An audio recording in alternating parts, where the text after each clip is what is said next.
Hey guys, welcome back to the Casual NBA Fanatic podcast. Now, let's settle this debate. Obviously, the talks have been circulating around the entire season, especially as the conversation has ebbed and flowed. But the Rookie of the Year race is really down to really two white guys for the first time since 1971, since Jeff Petrie and Dave Cowens. And that's pretty remarkable in the fact that they also came from the same college.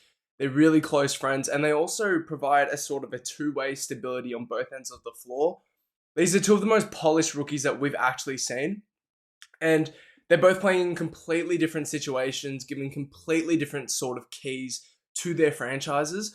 These are two players that I think are the two best players on their respective teams when you talk about aggregate impact, just always bringing positive impact to the floor.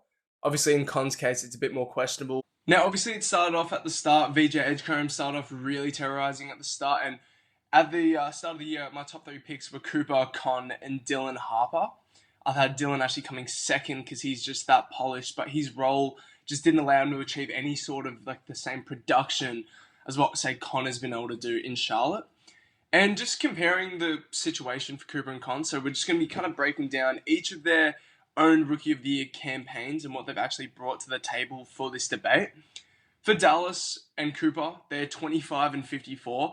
They're the 29th ranked offense, and they're the 23rd net rating team in basketball. Compare that to Charlotte. They're 43 and 37, so they've completely changed around their season. They're the 4th ranked offense in the NBA and the 6th in net rating as well, especially what we've looked at since what they've done since January. And obviously, it comes down to just the different levels of talent surrounding each guy. Obviously, in Dallas, when you go through surrounding talent, the consistent pieces around Cooper, it's been Najee Marshall, who's been absolutely phenomenal this year. But Najee Marshall, PJ Washington, Brandon Williams, Klay Thompson, and Max Christie. Obviously, like Derek Lively's played 7 games this year, another big injury year for him. The Anthony Davis trade mid-season for Chris Middleton as well, and then just the lack of ball handling depth. There's just a lot of issues surrounding the load that Cooper's had to actually pick up. Stuff that is outside of what he actually should be earning, outside of his salary package at this point in his career. And as Cooper, when we projected him coming into Dallas as the number 1 pick with supposedly Kyrie and Anthony Davis, you kind of anticipated Cooper would be more of this off-ball machine. And I think I would have had him averaging about 15, 7, and 4 in his rookie year. And then when all these injuries come in, you get the Kyrie Irving timeline, Derek Lively's out. He actually has to focus on a lot more of these floor raising elements, which typically aren't really a part of his game. And then you talk about the skill level for Dallas too. I mean, they're the 3rd worst in 3-point percentage, 34% from 3. And they're still a very pick and roll heavy team like Charlotte, but they rely on it more so because of their lack of offensive talent and skill. They're on the 4th most pick and rolls in the NBA at the 24th percentile in basketball.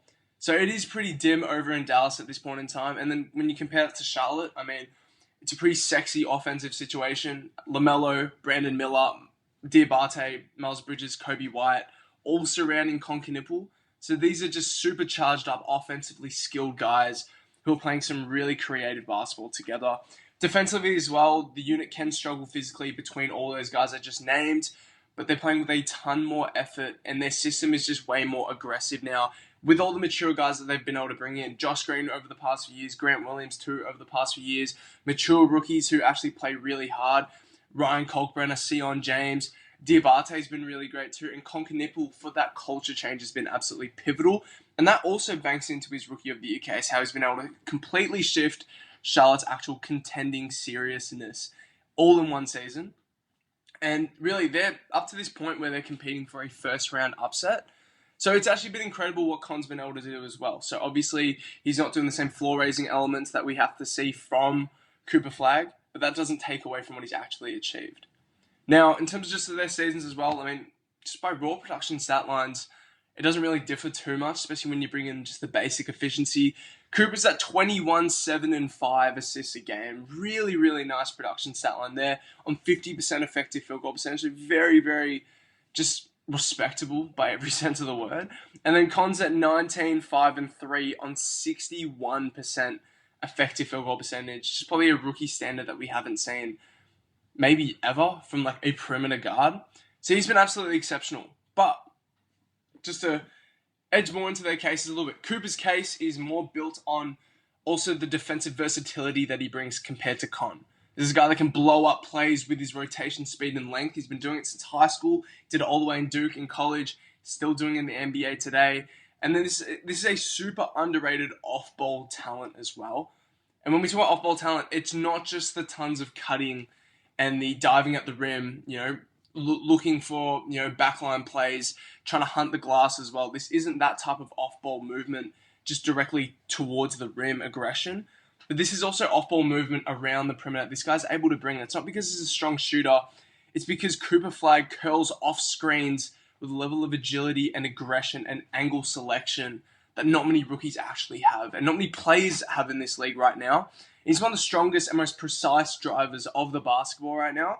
And so the Mavs run, and when he's in this floor-raising role, when most of the offensive actions are run for Cooper, they spam a ton of these initial advantage creating looks for him from their flares and pin down screens, and he just curls off screens with just such a precise angle, and it's really hard to get back in front of as well, and that's when he can force those 2-on-1 situations down low, and he's just a transition nightmare. Like Con, obviously, they're both transition nightmares, but this guy covers ground with just a knack of also how to use his shoulders to also disembowel players' balance on the way to the rim. Again, that agile frame as well allows him to hunt those piercing angles towards the rim.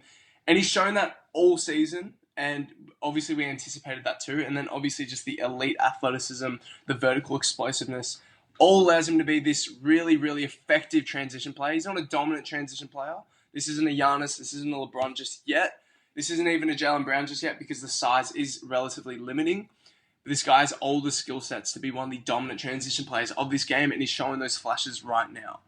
And then the point with Cooper, and why I was such a big fan of him as a prospect, is that this guy brings in one of the most portable frames and one of the most portable skill sets that you will find as a rookie. The dude is 19 years old right now, and he's already putting up this sort of production. The maturity off the ball on both ends is really, really valid for him right now. Con's case, however, though, is more built upon him just being this supercharged spacing weapon. And it's not just because he's a rookie. He's one of the best spacing weapons in basketball. Probably, maybe from this season, he's been top 3 in the NBA this season. Maybe I haven't really thought that through so far. But in terms of just the spacing that he asserts for shot, that has been absolutely pivotal in making their offense on the perimeter just super unfair to contain night to night. And just the knack that he has for relocating across the floor, but also just the footwork and balance coming out of ball screens, that is super unique for his age. And it brings him immediate value to the NBA right now, as we've seen Charlotte hang these absurd offensive ratings when it's him and LaMelo Ball on the floor at the same time. And then we talk about the gravity as well. That gravity that he has on the floor when he is relocating and he does get the catch, that adds into his ability to make these really high leverage connective reads all across the floor and chain together these super creative, super effective and efficient perimeter offensive chains. And then the obvious limitations that we have with Con, obviously he does a lot of closeout attacking, and every now and then he has to be this intermediate shot creator in isolation too, especially when the offense does stall out. But his ability to shoot over the top is obviously limited. He's not the most explosive guy. He doesn't have the Peyton Pritchard change of direction and the absurd handle speeds. But this is a guy that purely amplifies offense, and he does that at what is already an all-star level skill in this league. And that is a really beautiful thing for any rookie to bring already an all-star, all-NBA established skill to the NBA. Again, when we talk about transition with Cooper, this guy brings it in a different way. He's one of the best transition runners in basketball. He's one of the most aggressive transition guys. And his knack for relocating and offering that ample space to offer those run lanes for guys like LaMelo and Brandon Miller and their athletes downhill on the floor. And this is one of the best catch and shoot shooters in basketball, one of the best spot-up shooters in the NBA period. And he also brings this strong frame. So the way he differs himself from a guy like Reed Shepherd, because again, a guy like Reed Shepherd, a lot of these skills can overlap. Same with Colin Gillespie for say. But this guy brings a stronger frame and a slightly bigger frame as well. So he can get some over-the-top advantages, but also he uses that strong frame because when he has that gravity, he can attack these simple angles, but he has enough shoulder size to be able to bump through and actually eventuate those angles properly for himself. So he can actually get to the rim a decent amount, and that happens a lot in transition too. especially when players close out a little bit too much. And that gives him more of a sense of security too. When you talk about ball handling, what's one of the best things you can bring as a ball handler? Ball security. And what creates ball security? A lot of the time it is just having a strong frame to protect the ball in most cases. And this guy does that at a very high level for a rookie, especially for a rookie putting up this sort of production in terms of literally taking care of the ball. And that's why his efficiency case on offense is absurd. But in saying that for Com, my Rookie of the Year pick, obviously there's a few games left, but it does have to go to the ceiling that we've seen from Cooper Flagg and what he can do with the ball in his hands. And that just makes his case a little bit more perfectly cultivated and a bit more well-rounded in that sense. Cooper's role, like this season, he's been the lone primary ball handler for the majority of the season. I know he had spurts where Ryan Nemhard was doing some really nice ball handling duties for a certain patch. I think that was in about December, January time. But Cooper has been remarkable to watch how he's had to pick up this load, something that he really didn't have to do in Duke.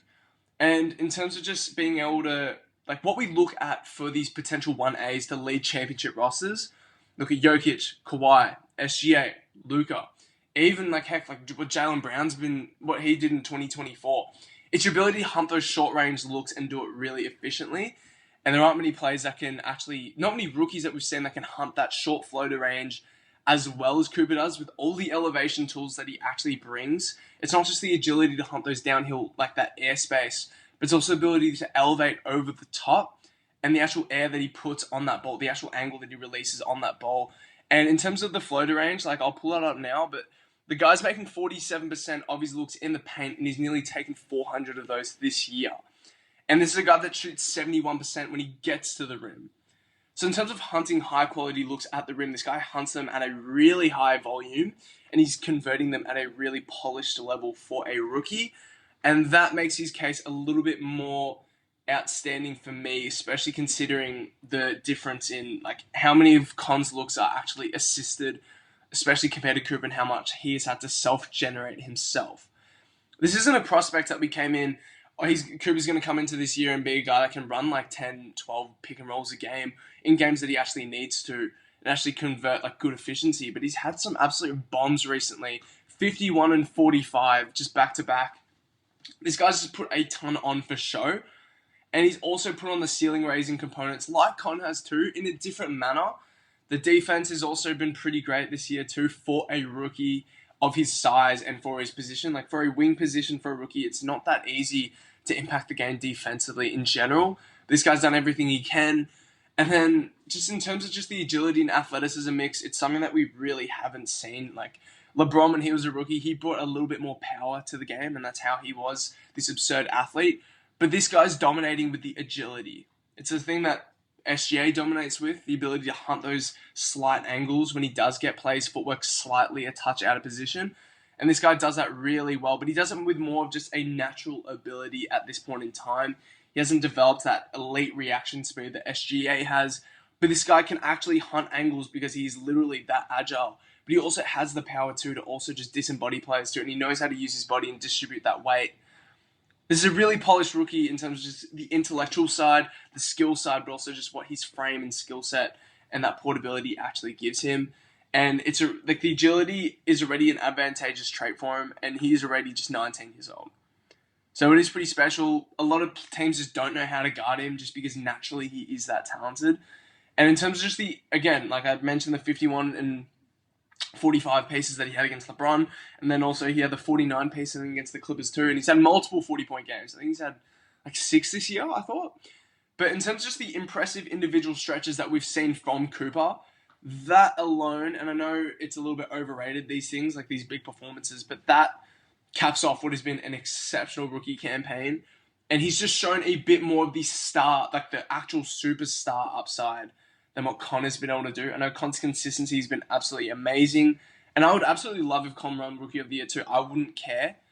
But Cooper's just done this, like this whole Rookie of the Year job, considering his team, the lack of spacing, the lack of talent around him, the inconsistency, the trades that happened as well. Like they literally traded who I thought at the start of the season was still a top 10 player in this league, and Anthony Davis.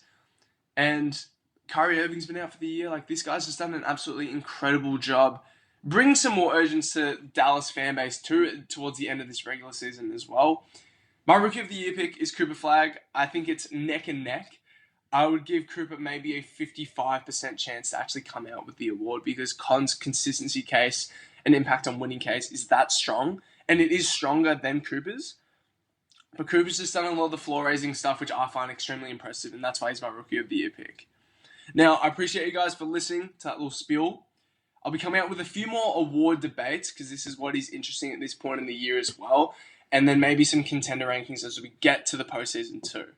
I appreciate you guys for listening, and I'll catch you guys in the next one.